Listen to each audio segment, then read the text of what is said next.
ನಮಸ್ಕಾರ. ದಾನಶ್ರೀ ಭಕ್ತಿ ಚಾನೆಲ್ಗೆ ಸ್ವಾಗತ. ದಯವಿಟ್ಟು ಲೈಕ್ ಮಾಡಿ, ಸಬ್ಸ್ಕ್ರೈಬ್ ಮಾಡಿ ಮತ್ತು ಬೆಲ್ ಐಕಾನ್ ಒತ್ತಿ ನಮ್ಮ ಚಾನೆಲ್ಗೆ ಬೆಂಬಲ ನೀಡಿ. ಶ್ರೀ ಗಣೇಶಾಯ ನಮಃ. ಶ್ರೀ ಸದ್ಗುರು ಸಾಯಿನಾಥಾಯ ನಮಃ. ಶ್ರೀ ಸಾಯಿ ಸಚ್ಚರಿತ್ರೆ 10ನೇ ಅಧ್ಯಾಯ. ಬಾಬಾರವರ ಹಾಸಿಗೆ. ಸಗುಣ ಬ್ರಹ್ಮ. ಶಿರಡಿಯಲ್ಲಿ ಅವರು ನೆಲೆಸಿದುದು. ಅವರ ಜನ್ಮ, ಬಾಬಾರವರ ಉಪದೇಶಗಳು, ಸದ್ಗುರು ಸಾಯಿಬಾಬಾ, ಬಾಬಾರವರ ನಮ್ರತೆ, ನಾನಾವಲ್ಲಿ ಸುಗಮವಾದ ದಾರಿ. ಯಾರು ತಮ್ಮ ಜೀವಿತವನ್ನು ಪರರ ಶ್ರೇಯಸ್ಸಿಗೆ ಮುಡಿಪಾಗಿಟ್ಟಿದ್ದಾರೋ ಅಂತಹ ಶ್ರೀ ಸಾಯಿಬಾಬಾರವರನ್ನು ನೀವು ಯಾವಾಗಲೂ ಧ್ಯಾನಿಸಿರಿ. ಅವರನ್ನು ಧ್ಯಾನಿಸುವುದರಿಂದ ಜನನ ಮರಣವೆಂಬ ಭವಸಾಗರವನ್ನು ದಾಟಬಹುದು. ಇದೊಂದೇ ಸುಲಭವಾದ ಸಾಧನ. ನಮ್ಮ ಮನಸ್ಸು ನೆಮ್ಮದಿಯಾಗಿರಲು ಪ್ರತಿಕ್ಷಣವೂ ಈ ಸಾಧನೆಯನ್ನು ಅಭ್ಯಾಸ ಮಾಡಬೇಕು. ಇತರ ದೇವರುಗಳೆಲ್ಲ ಬರೀ ಭ್ರಮೆ. ಗುರು ಒಬ್ಬನೇ ದೇವರು. ನಾವು ನಮ್ಮ ಸದ್ಗುರುವಿನಲ್ಲಿ ಅಚಲ ನಂಬಿಕೆ ಇಟ್ಟಿದ್ದಾದರೆ ಅವರು ನಮ್ಮ ಅದೃಷ್ಟ ಒಳ್ಳೆಯದಾಗಿ ಮಾರ್ಪಡಿಸಬಹುದು. ನಿರ್ಮಲ ಚಿತ್ತದಿಂದ ಅವರ ಸೇವೆ ಮಾಡಿದ್ದಾದರೆ ಸಂಸಾರ ಎಂಬ ಬಂಧನದಿಂದ ಮುಕ್ತರಾಗಬಹುದು. ನ್ಯಾಯ ಮತ್ತು ಮೀಮಾಂಸೆ ಎಂಬ ವೇದಾಂತಗಳನ್ನು ಅಭ್ಯಾಸ ಮಾಡಬೇಕಿಲ್ಲ. ನಾವು ಗುರುವನ್ನು ಅಂಬಿಗನನ್ನಾಗಿ ಮಾಡಿಕೊಂಡರೆ ನೋವು ದುಃಖ ಎಂಬ ಸಮುದ್ರವನ್ನು ಸುಗಮವಾಗಿ ದಾಟಬಹುದು. ನದಿ ಮತ್ತು ಸಮುದ್ರಗಳನ್ನು ದಾಟುವಾಗ ನಾವು ಅಂಬಿಗನನ್ನು ನಂಬಿರುವ ಹಾಗೆ ಸಂಸಾರ ಬಂಧನದ ಸಮುದ್ರವನ್ನು ದಾಟುವಾಗ ಸದ್ಗುರುವನ್ನು ನಾವು ನಂಬಲೇಬೇಕು. ಅವರು ಭಕ್ತರಿಂದ ನಿಶ್ಚಲ ಭಕ್ತಿಯನ್ನು ಅಪೇಕ್ಷಿಸುತ್ತಾರೆ. ಅವರು ಜ್ಞಾನ ಮತ್ತು ಅಪರಿಮಿತವಾದ ಆನಂದವನ್ನು ನಮಗೆ ದೊರಕಿಸುತ್ತಾರೆ. ಬಾಬಾರವರ ಹಾಸಿಗೆ. ಬಾಬಾರವರು ಹೇಗೆ ನಿದ್ರಿಸುತ್ತಿದ್ದರೆಂಬುದನ್ನು ನೋಡೋಣ.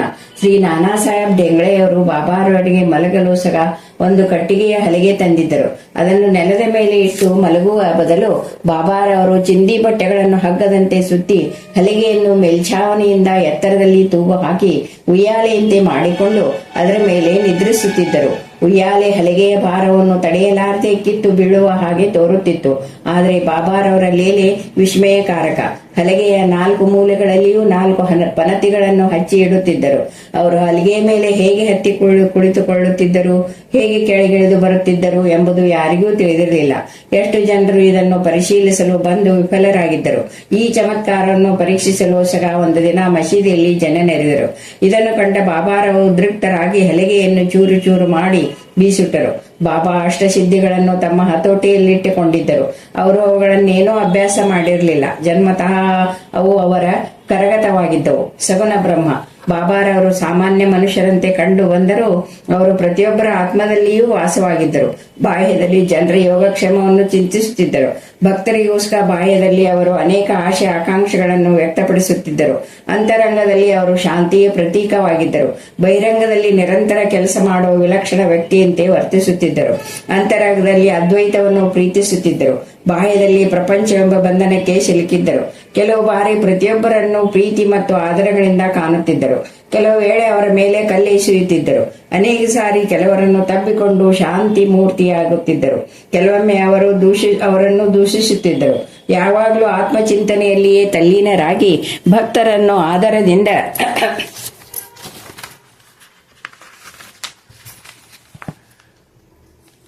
ಕಾಣುತ್ತಿದ್ದರು. ಅವರು ಒಂದು ಆಸನದಲ್ಲಿ ಕುಳಿತಿರುತ್ತಿದ್ದರು. ಎಲ್ಲಿಗೂ ಪ್ರಯಾಣ ಮಾಡುತ್ತಿರಲಿಲ್ಲ. ಯಾವಾಗಲೂ ಕೈಯಲ್ಲಿ ಸಟಕ ಇಟ್ಟುಕೊಂಡಿರುತ್ತಿದ್ದರು. ಐಶ್ವರ್ಯ ಕೀರ್ತಿಗಾಗಿ ಎಂದೂ ಆಶೆ ಪಡುತ್ತಿರಲಿಲ್ಲ. ಭಿಕ್ಷೆ ಬೇಡಿ ಜೀವಿಸುತ್ತಿದ್ದರು. ಯಾವಾಗಲೂ ಅಲ್ಲಾ ಮಾಲಿಕ್ ಅಂದರೆ ದೇವರು ದೊಡ್ಡವನು ಎನ್ನುತ್ತಿದ್ದರು. ಅವರು ಜ್ಞಾನದ ಗನಿಯಾಗಿದ್ದರು. ನಿಜಕ್ಕೂ ಅವರು ದತ್ತ ದೇವರು. ನಿಜವಾಗಿಯೂ ಅದೃಷ್ಟವಂತರಾದ ಕೆಲವರಿಗೆ ಮಾತ್ರ ಈ ನಿಧಿ ಪೆಟ್ಟಿಗೆ ದೊರಕಿತು. ಯಾರು ಅವರ ನಿಜವಾದ ವ್ಯಕ್ತಿತ್ವವನ್ನು ತಿಳಿಯಲಿಲ್ಲವೋ ಅಂತವರು ದುರದೃಷ್ಟಶಾಲಿಗಳೇ ಸರಿ. ಶಿರಡಿಯಲ್ಲಿ ಅವರು ನೆಲೆಸಿದುದು ಅವರ ಜನ್ಮ. ಬಾಬಾರವರ ಮಾತಾಪಿತೃಗಳಾರು, ಅವರ ನಿಜವಾದ ಜನ್ಮದಿನ ಯಾವುದು ಎಂಬುದು ಯಾರಿಗೂ ತಿಳಿದಿಲ್ಲ. ಆದರೆ ಅವರು ಶಿರಡಿಯಲ್ಲಿ ಬಂದು ನೆಲೆಸಿದ ವರ್ಷದ ಆಧಾರದ ಮೇಲೆ ಅವುಗಳನ್ನು ಅಂದಾಜಾಗಿ ನಿರ್ಧರಿಸಬಹುದು. ಬಾಬಾರವರು ತಮ್ಮ ಸುಮಾರು 16ನೇ ವಯಸ್ಸಿನಲ್ಲಿ ಮೊದಲು ಶಿರಡಿಯಲ್ಲಿ ಕಾಣಿಸಿಕೊಂಡರು. ಅಂದಿನಿಂದ ಅವರು 3 ವರ್ಷಗಳವರೆಗೆ ಶಿರಡಿಯಲ್ಲಿದ್ದರು. ಮುಂದೆ ಕೆಲವು ಕಾಲ ಕಣ್ಮರೆಯಾಗಿದ್ದರು. ನಂತರ ಅವರು ಚಾಂದ್ ಪಾಟೀಲರ ಮದುವೆ ದಿಬ್ಬನದ ಜೊತೆಯಲ್ಲಿ ಮತ್ತೊಮ್ಮೆ ಶಿರಡಿಗೆ ಬಂದರು. ಆಗ ಅವರಿಗೆ ಸುಮಾರು 20 ವರ್ಷ ವಯಸ್ಸಿರಬಹುದು. ಅಂದಿನಿಂದ ಅವರು 60 ವರ್ಷಗಳವರೆಗೆ ಶಿರಡಿಯಲ್ಲಿ ನೆಲೆಸಿದ್ದರು. ಬಾಬಾ 1918ರಲ್ಲಿ ಸಮಾಧಿ ಹೊಂದಿದರು. ಇದರಿಂದ ಬಾಬಾರವರು ಸುಮಾರು 1838ರಲ್ಲಿ ಜನಿಸಿದರು ಎಂದು ನಾವು ಹೇಳಬಹುದು. ಬಾಬಾರವರ ಉಪದೇಶಗಳು. 17ನೇ ಶತಮಾನದಲ್ಲಿ ಬಾಳಿ ಬದುಕಿದ 1608 1681 ಸಂತ ರಾಮದಾಸರು ಗೋ ಮತ್ತು ಬ್ರಾಹ್ಮಣರನ್ನು ಯುವಜನರ ದೌರ್ಜನ್ಯದಿಂದ ಪಾರು ಮಾಡಿ ಜೀವನದ ಗುರಿಯನ್ನು ಸಾಧಿಸಿದರು. ನಂತರ ಮುಂದಿನ 2 ಶತಮಾನಗಳಲ್ಲಿ ಹಿಂದೂ ಮತ್ತು ಮುಸ್ಲಿಂ ಜಾತಿಯ ಕಲಹಗಳು ಪುನಃ ತಲೆ ಎತ್ತಿದ್ದವು. ಇವುಗಳನ್ನು ನಿರ್ಮೂಲ ಮಾಡಲು ಬಾಬಾರವರು ಜನ್ಮ ತಾಳಿದರು. ಶ್ರೀರಾಮ ಅಂದರೆ ಹಿಂದೂಗಳ ದೇವರು, ರಹೀಮ ಅಂದರೆ ಮಹಮ್ಮದಿಯರ ದೇವರು, ಇಬ್ಬರು ಒಂದೇ ಎಂದು ಬಾಬಾ ಯಾವಾಗಲೂ ಉಪದೇಶಿಸುತ್ತಿದ್ದರು. ಅವರಲ್ಲಿ ಸ್ವಲ್ಪವಾದರೂ ವ್ಯತ್ಯಾಸವಿರಲಿಲ್ಲ. ವಿನಾಕಾರಣ ಭಕ್ತರು ಏಕೆ ಕಲಹ ಮಾಡಬೇಕು ಎಂದು ಬಾಬಾ ಕೇಳುತ್ತಿದ್ದರು. ಜಾತಿ ಭೇದವೇಕೆ, ಎಲ್ಲ ಧರ್ಮಗಳು ಒಂದೇ ಎಂದು ಒಗ್ಗಟ್ಟಾಗಿರಿ, ರಾಷ್ಟ್ರದ ಐಕ್ಯಮತವನ್ನು ಸಾಧಿಸಿರಿ. ತಾರತಮ್ಯ ಮಾಡಿ ವಾದಿಸುವುದರಿಂದ ಫಲವೇನು?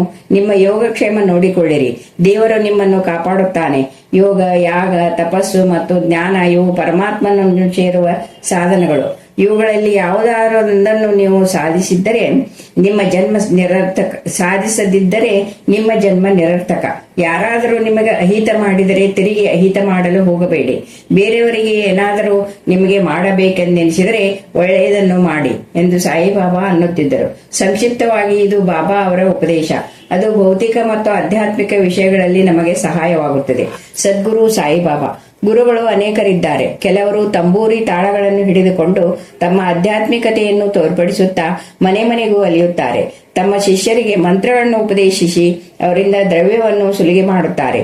ಧರ್ಮ ಮತ್ತು ಮತಬೋಧಕರೆಂದು ಹೇಳಿಕೊಂಡು ಅವರು ಸ್ವತಃ ನೀತಿ ಬಾಹಿರರು, ಅಧರ್ಮಿಗಳು ಆಗಿರುವ ಎಷ್ಟು ಜನರಿಲ್ಲ.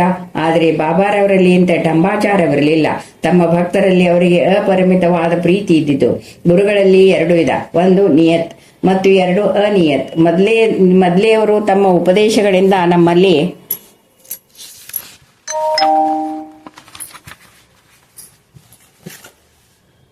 ಒಳ್ಳೆಯ ಗುಣಗಳನ್ನುಂಟು ಮಾಡಿ ನಮ್ಮ ಆತ್ಮವನ್ನು ಶುದ್ಧ ಮಾಡಿ ಮುಕ್ತಿ ಮಾರ್ಗದ ಪಥದಲ್ಲಿ ಕೊಂಡೊಯ್ಯುತ್ತಾರೆ. 2ನೇವರು ನಮ್ಮಲ್ಲಿ ಕಲಹ ಮತ್ತು ಭೇದ ಭಾವ ಹುಟ್ಟುವಂತೆ ಮಾಡುತ್ತಾರೆ. ಆದರೆ ಯಾವ ಗುರುವು ನಮ್ಮ ಆತ್ಮವನ್ನು ದೃಢಪಡಿಸಬಲ್ಲನೋ, ಯಾವ ಗುರು ಸಂಸಾರ ಸಾಗರದಿಂದ ನಮ್ಮನ್ನು ದಾಟಿಸಬಲ್ಲನೋ ಅವನೇ ಸದ್ಗುರು. ಸಾಯಿಬಾಬಾ ಇಂತಹ ಸದ್ಗುರುಗಳಾಗಿದ್ದರು. ಅವರ ಯೋಗ್ಯತೆಯು ವರ್ಣನಾತೀತವಾದದ್ದು. ಯಾರಾದರೂ ಅವರ ದರ್ಶನ ಪಡೆಯಲು ಹೋದಾಗ ಅವರು ಸ್ವತಃ ಕೇಳದೇ ಇದ್ದರೂ ಅವರ ಹಿಂದಿನ ಮತ್ತು ಮುಂದಿನ ಆಗು ಹೋಗುಗಳೆಲ್ಲವನ್ನೂ ಹೇಳುತ್ತಿದ್ದರು. ಸಮಸ್ತ ಜೀವರಾಶಿಗಳಲ್ಲಿಯೂ ಅವರು ದೈವತ್ವವನ್ನು ಕಂಡಿದ್ದರು. ಸ್ನೇಹಿತನಾಗಲಿ ಶತ್ರು ಆಗಲಿ ಅವರಿಗೆ ಇಬ್ಬರು ಒಂದೇ. ದುಷ್ಕರ್ಮಿಗಳಲ್ಲಿಯೂ ಅವರ ಪ್ರೀತಿ ತೋರಿಸುತ್ತಿದ್ದರು. ಯಾವುದೇ ಅನುಮಾನಕ್ಕೆ ಅವರಲ್ಲಿ ಆಸ್ಪದವಿರಲಿಲ್ಲ.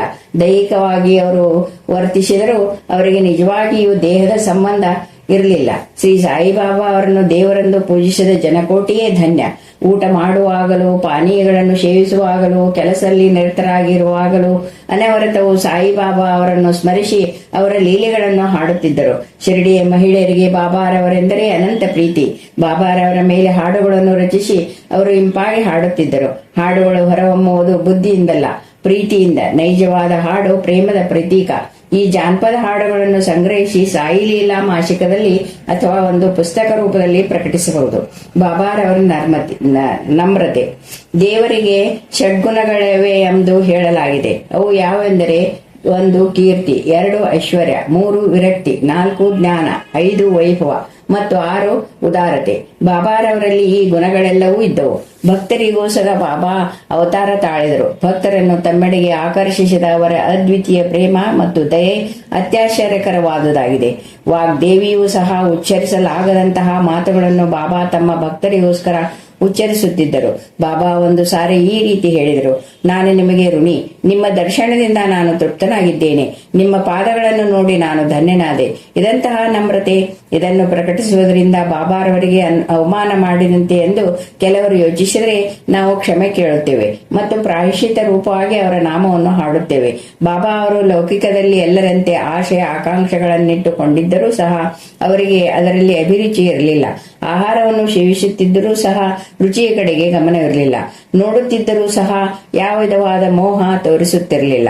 ಶ್ರೀರಾಮನ ಭಕ್ತ ಹನುಮಾನರಂತೆ ಅವರು ಅಜನ್ಮ ಬ್ರಹ್ಮಚಾರಿಗಳಾಗಿದ್ದರು. ಯಾವುದರಲ್ಲಿಯೂ ಸಂಪರ್ಕ ಇಟ್ಟುಕೊಂಡಿರಲಿಲ್ಲ. ಶುದ್ಧ ಸ್ಮೃತಿಯುಳ್ಳವರಾಗಿ ಅವರು ಕರುಣಾಮಯಿಗಳು ಮತ್ತು ನಿಸ್ವಾರ್ಥಿಗಳು ಆಗಿದ್ದರು. ಇದನ್ನು ಪ್ರತಿಪಾದಿಸುವ ಉದಾಹರಣೆ ಈ ರೀತಿ ಇದೆ. ನಾನಾವಲ್ಲಿ. ಶಿರಡಿಯಲ್ಲಿ ಒಬ್ಬ ವಿಲಕ್ಷಣ ವ್ಯಕ್ತಿಯಾದ ನಾನಾವಲ್ಲಿ ಎಂಬ ಫಕೀರನಿದ್ದನು. ಅವನು ಬಾಬಾರವರ ಚಲನವಲನಗಳನ್ನೇ ವೀಕ್ಷಿಸುತ್ತಿದ್ದನು. ಒಂದು ದಿನ ಅವನು ಬಾಬಾರವರಲ್ಲಿಗೆ ಬಂದು, ನಿಮ್ಮ ಆಸನವನ್ನು ಬಿಟ್ಟೇಳಿರಿ, ನಾನು ಅಲ್ಲಿ ಕುಳಿತುಕೊಳ್ಳುತ್ತೇನೆ ಎಂದನು. ಬಾಬಾರವರು ಕೂಡಲೇ ಎದ್ದು ಆ ಆಸನವನ್ನು ಬಿಟ್ಟುಕೊಟ್ಟರು. ನಾನಾವಲ್ಲಿ ಅಲ್ಲಿ ಸ್ವಲ್ಪ ಕಾಲ ಕುಳಿತುಕೊಂಡು ನಂತರ ಎದ್ದು ಬಂದು ಪುನಃ ಬಾಬಾರವರಿಗೆ ಆಸನ ಬಿಟ್ಟುಕೊಟ್ಟನು. ಬಾಬಾರವರು ಆಸನದಲ್ಲಿ ಕುಳಿತುಕೊಂಡ ನಂತರ ನಾನಾವಲ್ಲಿ ಮತ್ತೆ ಅವರ ಪಾದಕ್ಕೆರಗಿ ನಮಸ್ಕರಿಸಿ ಹೊರಟು ಹೋದನು. ಇದರಿಂದ ಬಾಬಾರವರಿಗೆ ಸ್ವಲ್ಪವೂ ಅಸಮಾಧಾನವಾಗಲಿಲ್ಲ.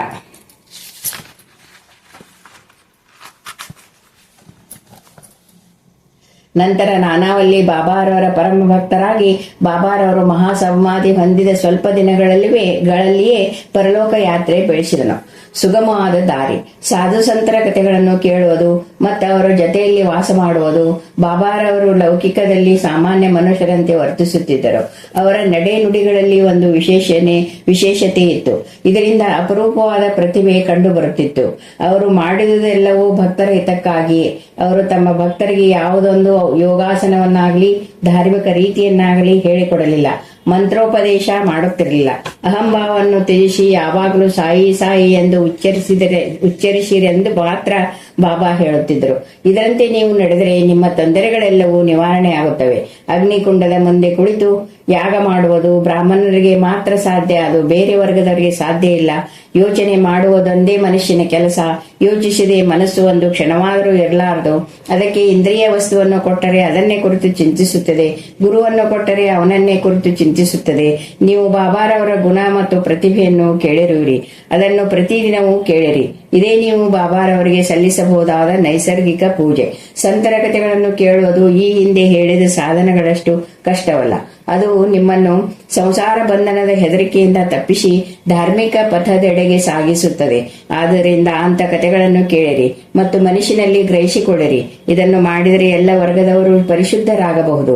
ನೀವು ಎಲ್ಲಿಯೇ ಇರಿ, ಯಾವುದೇ ಕೆಲಸ ಮಾಡುತ್ತೀರಿ, ನಿಮ್ಮ ಮನಸ್ಸನ್ನು ಶ್ರೀ ಸಾಯಿಯವರಲ್ಲಿ ಇಡಿ. ಅವರು ಖಂಡಿತವಾಗಿಯೂ ನಿಮ್ಮನ್ನು ಆಶೀರ್ವದಿಸುವರು. ಇದೇ ಬಾಬಾ ಅವರನ್ನು ಅರಿಯಲು ಸುಲಭವಾದ ಸಾಧನ. ಎಲ್ಲರೂ ಇದನ್ನು ಅಭ್ಯಾಸ ಮಾಡಲಾರರು. ಕಾರಣ ಭಗವಂತನ ದಯೆ ಇಲ್ಲದೆ ನಮಗೆ ಸಂತರ ಕಥೆಗಳನ್ನು ಕೇಳುವ ಮನಸ್ಸು ಬರುವುದಿಲ್ಲ. ಅವರ ಕಥೆಗಳನ್ನು ಕೇಳಿದರೆ ನಿದ್ದಂತೆಯೇ ಸಂತರೊಡನೆ ಇರುವುದು ಬಹು ಮುಖ್ಯವಾದದ್ದು. ಅದು ನಿಮ್ಮ ದೇಹಸ್ಮೃತಿಯನ್ನು ತಪ್ಪಿಸಿ ಅಹಂಭಾವವನ್ನು ತೆಗೆದೊಗೆದು ಜನನ ಮರಣಗಳಿಂದ ನಿಮ್ಮನ್ನು ವಿಮುಕ್ತ ಮಾಡಿ ಹೃದಯದ ಎಲ್ಲ ಗಂಟುಗಳನ್ನು ಬಿಡಿಸಿ ಶುದ್ಧ ಚೈತನ್ಯವಾದ ಆ ವಾಸುದೇವನಲ್ಲಿಗೆ ನಿಮ್ಮನ್ನು ಕರೆದೊಯ್ಯುತ್ತದೆ. ಇದು ಇಂದ್ರಿಯ ವಸ್ತುಗಳಲ್ಲಿ ವಿರಕ್ತಿ ಹುಟ್ಟಿಸಿ ನಿಸ್ವಾರ್ಥಿಗಳನ್ನಾಗಿ ಮಾಡಿ ಧಾರ್ಮಿಕ ಪಥದೆಡೆಗೆ ಸಾಗಿಸುತ್ತದೆ. ಪೂಜೆ, ಭಕ್ತಿ ಅಥವಾ ಅವರ ನಾಮಸ್ಮರಣೆ ಎಂಬ ಸಾಧನಗಳು ನಿಮಗೆ ಸಾಧ್ಯವಾಗದಿದ್ದರೆ ಆ ಪರಮಾತ್ಮನನ್ನೇ ನಿಶ್ಚಲ ಚಿತ್ತದಿಂದ ಧ್ಯಾನಿಸಿದರೆ ಈ ಸಂಸಾರ ಸಾಗರವನ್ನು ದಾಟಬಹುದು. ಇದಕ್ಕೋಸ್ಕರ ಸಾಧು ಸಂತರು ಜನ್ಮ ತಾಳುವುದು.